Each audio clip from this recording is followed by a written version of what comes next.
The beeping of the heart monitor pulls me from darkness. My eyelids feel like they've been glued shut, but I force them open to find my mother and sister Bree hovering over my hospital bed. Their expressions are oddly cheerful, a stark contrast to the antiseptic smell and the IV line snaking from my arm. "She's awake," Bree says, her voice pitched higher than normal.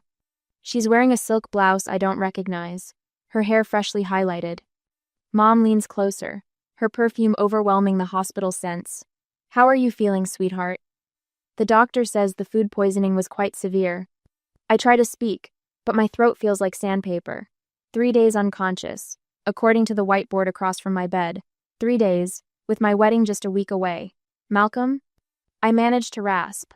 Mom and Bree exchange a look that sends alarm bells ringing through my foggy brain. "About the wedding," Mom says, smoothing her linen pants. "We canceled it. He wasn't right for you. But don't worry, we made use of the deposit." The monitor beside me erupts with rapid beeping. My heart feels like it's trying to punch through my ribs. "What?" The word tears from my throat. Bree steps forward, eyes bright with excitement. "Your venue, your flowers, your photographer, they're all being used for my engagement celebration instead." The monitor shrieks louder. A nurse rushes in, her concerned face swimming in my vision as she checks my vitals. "You need to calm down," she tells me, then glances at my family. "Perhaps this isn't the best time for upsetting news." Mom waves her off. "Family business. She needs to know."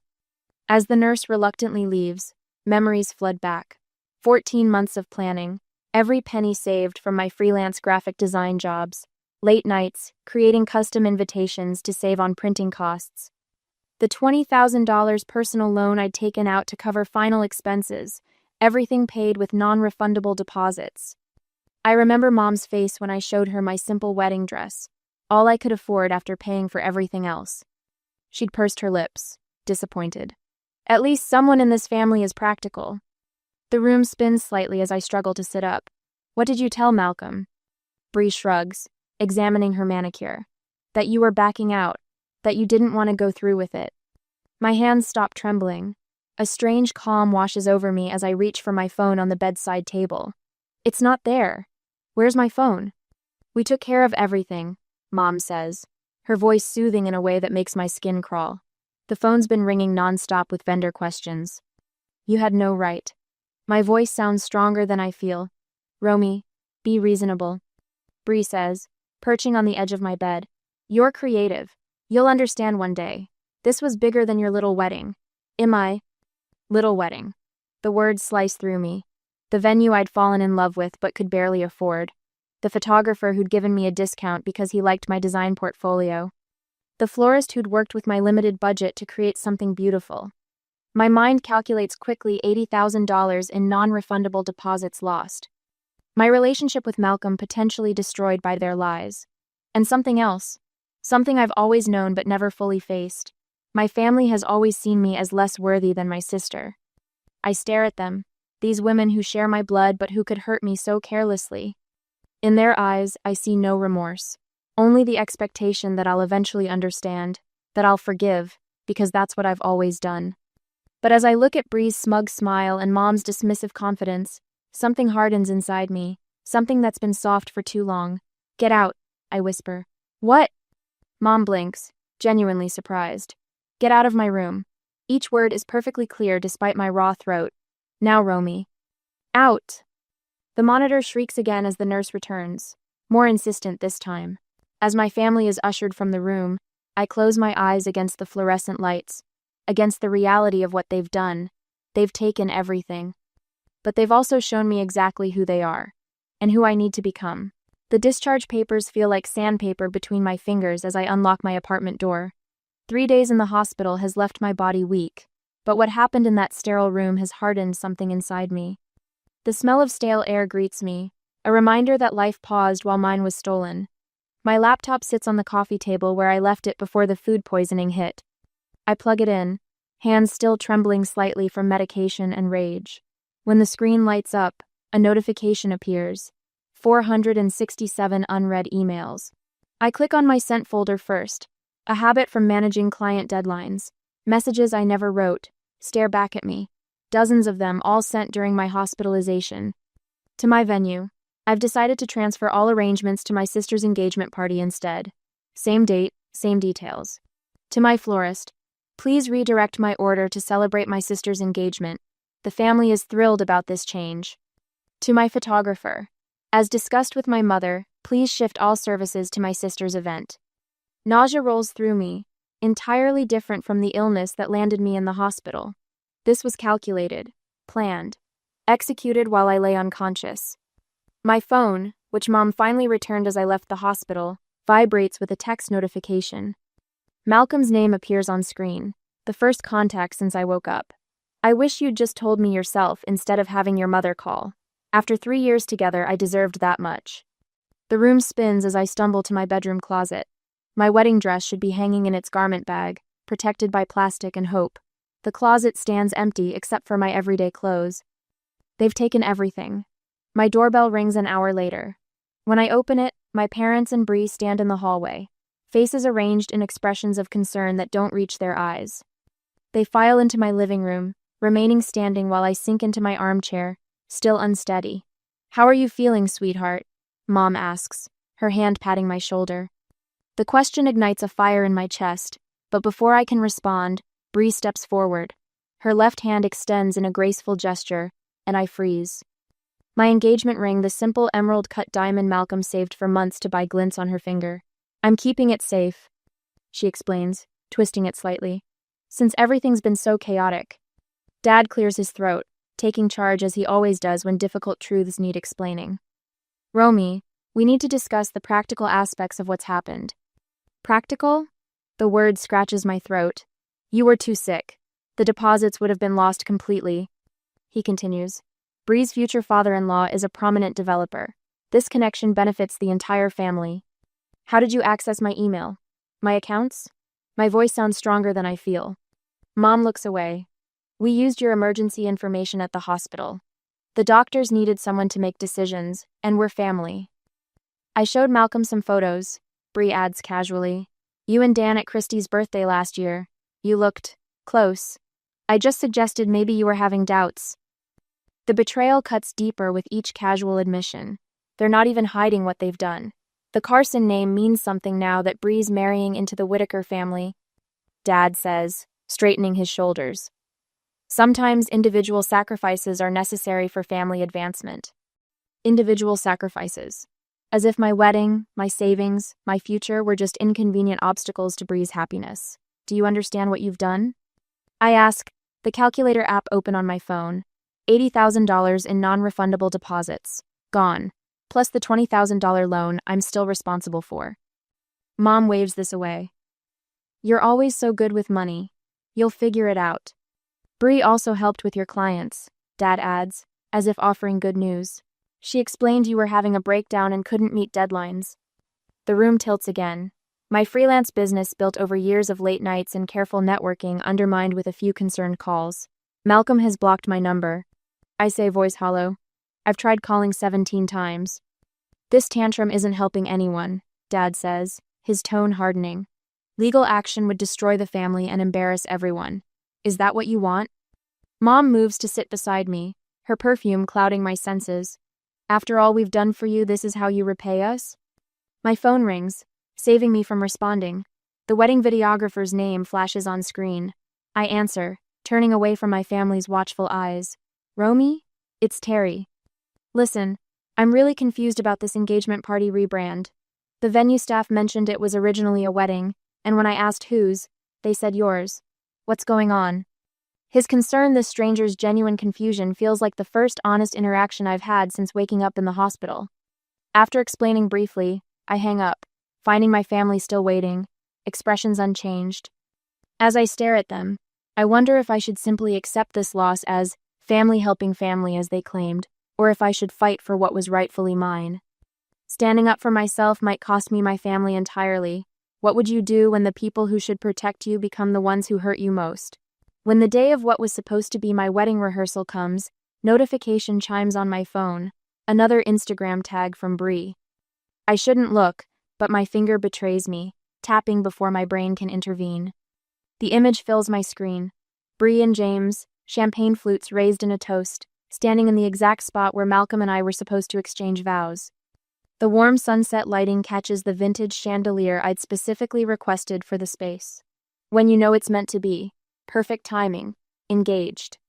Forever after, reads the caption. My phone buzzes again, then again, and again. Messages from mutual friends pour in. So generous of you to give your sister your wedding plans. Why didn't you tell me you were having second thoughts? I can't believe you just stepped aside like that. I silence my phone and set it face down on the kitchen counter. The apartment feels too small suddenly, the walls pressing in. A familiar knot forms in my throat as I realize my mother's version of events is spreading faster than I can counter it. The day after, the landline rings, the one I keep for emergency client calls. My mother's voice fills the answering machine, her tone artificially bright for any potential listeners. Romy, sweetheart, I'm just checking in. Everyone keeps telling me how touched they are by your generosity. Such a beautiful thing, stepping aside when you realized you weren't ready for marriage so your sister could have her moment. Call me back when you can. I grab the phone receiver and slam it back into its cradle, cutting her off mid-sentence. 3 days later, an envelope arrives with my building's mail. The familiar weight and texture of premium cardstock, my cardstock, from my design portfolio, tells me what's inside before I even open it.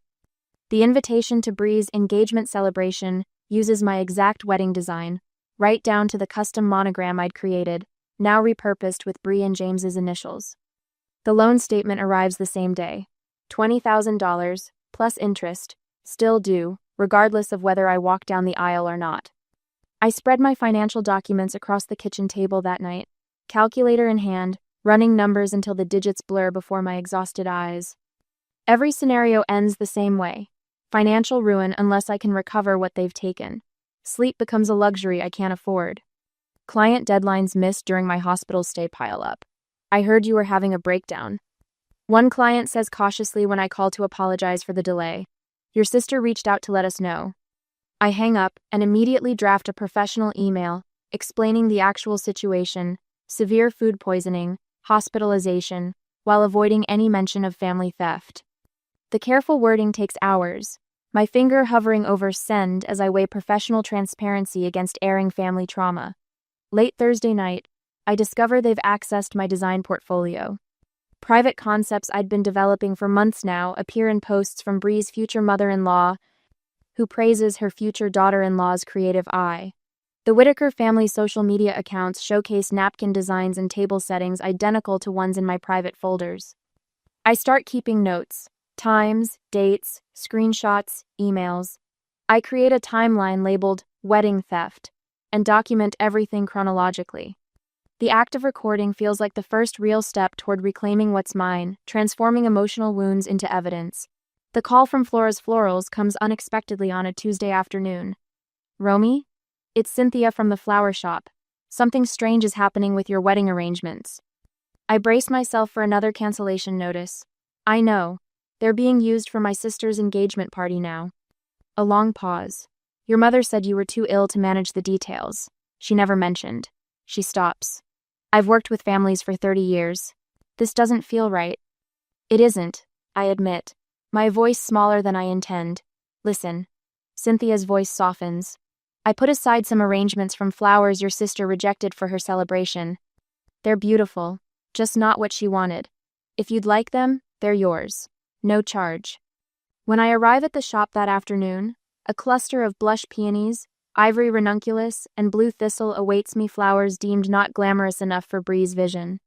Sometimes beauty comes from what others discard, Cynthia says kindly, pressing the arrangement into my hands. The dinner invitation arrives from my mother 3 days later. Family healing, she calls it in her voicemail. Time to reconcile and support Bree's happiness. The Whitakers will be there, my first chance to meet the family Bree is marrying into. I wear black.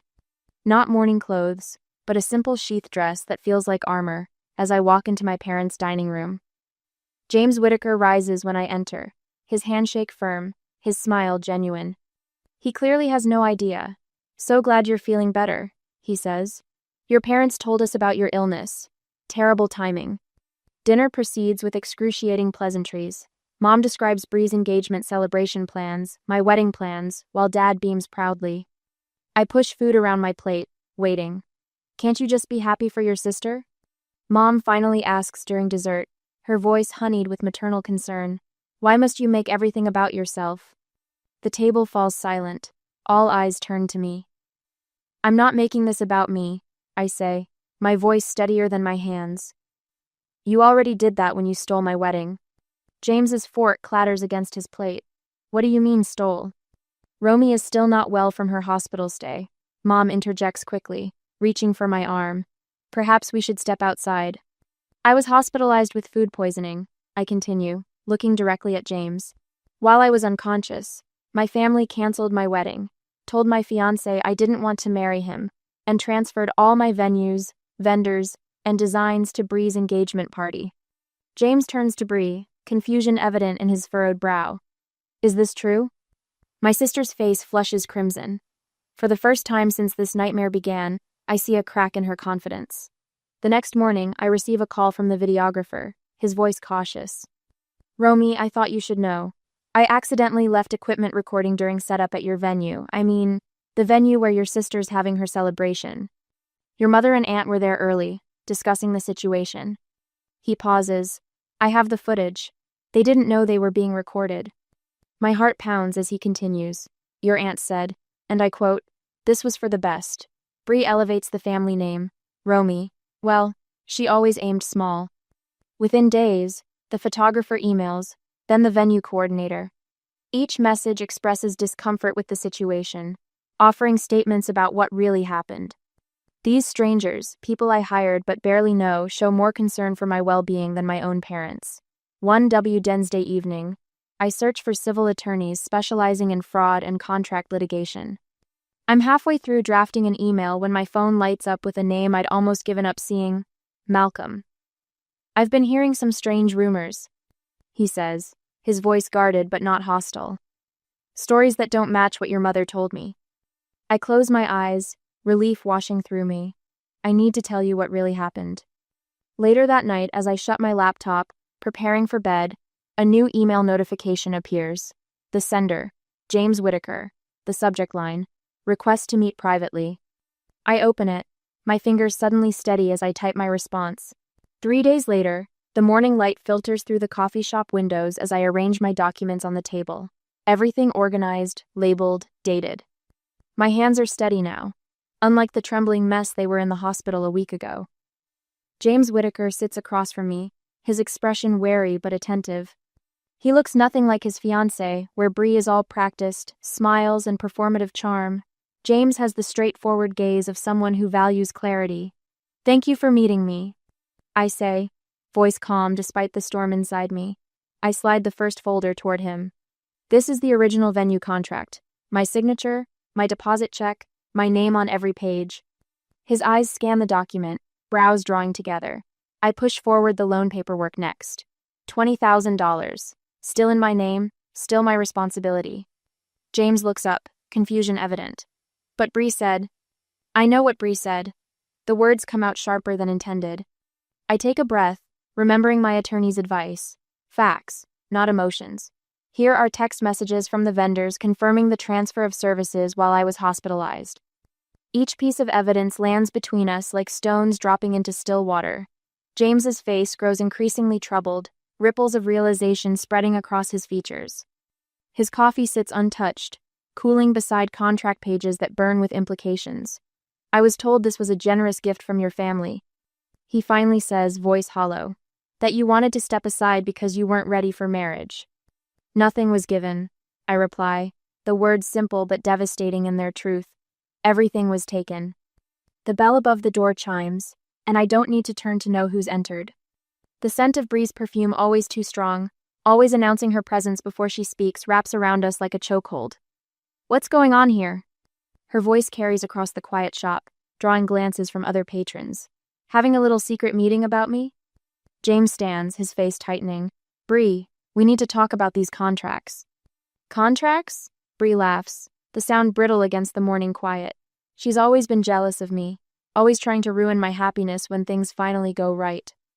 A woman at the table beside us looks up, recognition flashing across her face. Excuse me, aren't you the patient from Memorial Hospital? Floor 3? My stomach tightens as I nod. I was your night nurse. She turns to James and Bree. I was so concerned when your family took her phone while she was unconscious. The way they accessed her accounts, I almost reported it, but they insisted they had permission.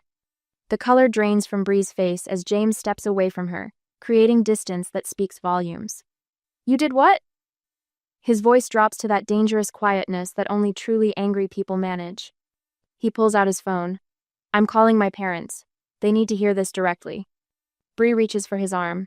James, wait. He moves further away, speaking in low tones into his phone. Bree stands frozen, her carefully constructed narrative crumbling around her. As James ends his call, he turns to me. My parents would like to meet with you, tomorrow evening if possible. I nod, watching Bree's face contort with panic. As James's parents requested to meet, I wondered if I should pursue full legal action against my family, or accept the Whitakers' offer to mediate a resolution. Would justice require burning bridges entirely, or was there a path that held my family accountable while preserving some relationship? That evening, my phone buzzes with messages of support. The videographer has sent the raw footage from the venue setup, capturing my mother's voice clearly. Romy would understand if she knew what was at stake here. The Whitakers can do so much for our family. His formal statement accompanies the file. I was misled about the nature of the event change and wished to provide evidence of the deception. Malcolm calls next. I met with your attorney today, he says, voice steadier than the last time we spoke. I told her everything your mother said to me. How they showed me old photos of you with David to convince me you were having doubts. My throat tightens. Thank you. I should have called you directly instead of believing them. The vendors follow with a joint statement describing the manipulation, the claims that I was too ill to make decisions, the forged emails, the pressure applied when questions arose. My attorney's message is brief but powerful. With the evidence collected, we have strong cases for fraud, conversion, and defamation. The documentation is impeccable. Just before midnight, my father calls. His voice lacks its usual authority, replaced by something I've never heard before: uncertainty. What do you want to make this go away, Romy? He asks without preamble. I say nothing, letting his question hang in the silence. Several of your mother's friends have called her today, he continues. People are talking. I check Bree's Instagram, normally updated hourly with wedding planning details, to find it suddenly quiet. The last post, featuring my original venue, has accumulated comments questioning the event's origin. As I prepare for bed, an official email arrives from James. My family would like to invite you and your parents to our home tomorrow evening to discuss a resolution to this situation. The same message. Same request. Again. I set down my phone, staring at the wall where my wedding calendar once hung. For the first time since waking in that hospital bed, I feel something shift inside me. Not hope exactly, but something stronger. The scales of power have finally begun to tip. The next day, the Whitakers' living room feels like a museum: pristine cream furniture, family photos in sterling silver frames, not a cushion out of place. James's father sits with military posture, his mother perched beside him like a vigilant bird. I sit across from them, my hands steady despite the storm inside me. My family arrives 15 minutes late. Mom sweeps in wearing her church clothes, Dad tugging at his collar like it's strangling him. Bree follows, her eyes puffy but chin high. We've prepared a statement, Dad announces, unfolding a paper with trembling fingers. There have been unfortunate misunderstandings between our daughters. This was simply a case of family helping family during a crisis. The words echo hollow against the Whitakers' vaulted ceiling. No one responds. Mom leans forward, her pearl necklace catching the light. Romy, we've always supported you, even when you chose that impractical career over the accounting degree we offered to pay for. I remember eating ramen for dinner 3 nights a week while putting myself through design school. The audacity of her revision of history makes my jaw clench. Bree sighs dramatically. I'm sorry you feel hurt, but everything worked out for the best. James and I needed a proper celebration, and you were too sick to use what you'd arranged. Family loyalty matters, Dad interjects, his voice rising slightly. Keeping private matters private is what distinguishes respectable families. Mr. Whitaker's eyebrow lifts almost imperceptibly. If you pursue legal action, Mom says, her voice dropping to a whisper, you'll be cut off completely. No holidays, no contact with your cousins, no family support ever again. The threat hangs in the air like smoke. I take a deep breath and place my leather portfolio on the coffee table. The room falls silent as I open it methodically. I'd like to share some information with the Whitakers, I say, my voice steadier than I've ever heard it. From my bag, I remove a small speaker and place it beside my documents. With one touch, voices fill the room, my mother and aunt, crystal clear. This was for the best. Bree elevates the family name. Romy. Well, she always aimed small. Her wedding would have been embarrassing compared to what we've arranged for Bree. Mom's face drains of color. I press another button, stopping the recording. The videographer accidentally left equipment running during what was supposed to be my wedding setup. I explained to the Whitakers. He was quite troubled by what he heard. I spread out printed emails, showing my mother accessing my accounts while I was hospitalized, correspondence with vendors where she impersonated me, bank statements revealing my wedding loan payments diverted to cover Bree's additional expenses. There are 23 separate fraudulent transactions, I say, pointing to highlighted figures, not including the identity theft when they accessed my email and vendor accounts while I was unconscious. James's father leans forward, scanning the documents, his jaw tightening with each page. This isn't family helping family, he says finally, voice like gravel. This is theft and fraud. Bree begins to sob. Mom reaches for her hand, ignoring me completely. I meet Mr. Whitaker's gaze. I don't need their approval anymore. I just need them to make this right. The room feels charged, like the air before lightning strikes. Family photos stare down from the walls, generations of Whitakers looking proper and principled. I wonder what they would think of this drama unfolding beneath their frames. Mr. Whitaker stands, straightening his cuffs, a businessman's habit before delivering terms. You have two options, he tells my family. Full financial restitution, including the $80,000 in deposits, loan interest, and compensation for emotional damages, along with a public apology clearing Romy's name with her clients and friends. Or legal proceedings, which I assure you will become very public, very quickly. Bree's crying turns to wailing. You're ruining everything. This was supposed to be my moment. Everyone was finally seeing me. Mom wraps her arm around Bree's shoulders. Sweetheart, we'll fix this. Don't worry. She doesn't glance my way. The weight of 30 years of being second best should crush me. But somehow, watching their performance now, I feel nothing but clarity. Mrs. Whitaker rises from her seat and, to everyone's surprise, moves to stand beside me. Her hand rests lightly on my shoulder. In our family, she says quietly, we value honesty above convenience. Dad slumps forward, elbows on knees, finally meeting my eyes. We made a terrible mistake. We will make restitution. The admission should feel like victory. Instead, it feels like watching strangers acknowledge a debt. Mr. Whitaker turns to his son. James, I believe you should reconsider this engagement. Character reveals itself in crisis. Bree gasps, mascara streaking down her cheeks. As Dad signs the agreement, Mr. Whitaker's lawyer prepared full repayment of $80,000 plus interest and damages. I feel no triumph, only exhaustion. The photos from Bree's stolen celebration will be removed from social media and vendor websites by tomorrow morning. The money will be returned within 30 days. What remains unresolved is whether I can ever trust my family again after such a fundamental betrayal. Some broken things can't be mended with money or apologies. As we conclude the meeting, Mrs. Whitaker walks me to the door. Through the leaded glass panels, I see a familiar figure waiting by a car in the circular driveway. Malcolm stands in the golden afternoon light, hands in his pockets, uncertain but present. James invited him to hear the truth. I pause at the threshold, wondering if second chances exist for relationships built on ruins, but somehow I already know the answer, and in a year I will finally breathe fully. A year later, the morning sunlight pours through the wide windows of my Portland apartment, casting golden rectangles across the polished concrete floor. I move between them, barefoot, coffee mug warming my palms as I study the mock-ups spread across my drafting table. The space feels entirely mine, no compromises, no apologies. A notification chimes from my laptop. Another client booking for Second Bloom, my consultancy for women reclaiming milestone events stolen by circumstances or, in some cases, people who should have protected them. The irony doesn't escape me. Mom and Bree never imagined their betrayal would become my business model. My gaze drifts to the framed testimonial on my wall. You helped me rebuild what I thought was permanently broken."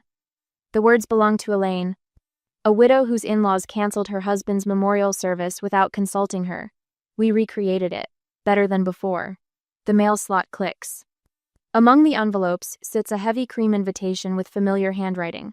My cousin Rachel's wedding announcement. First family contact in months.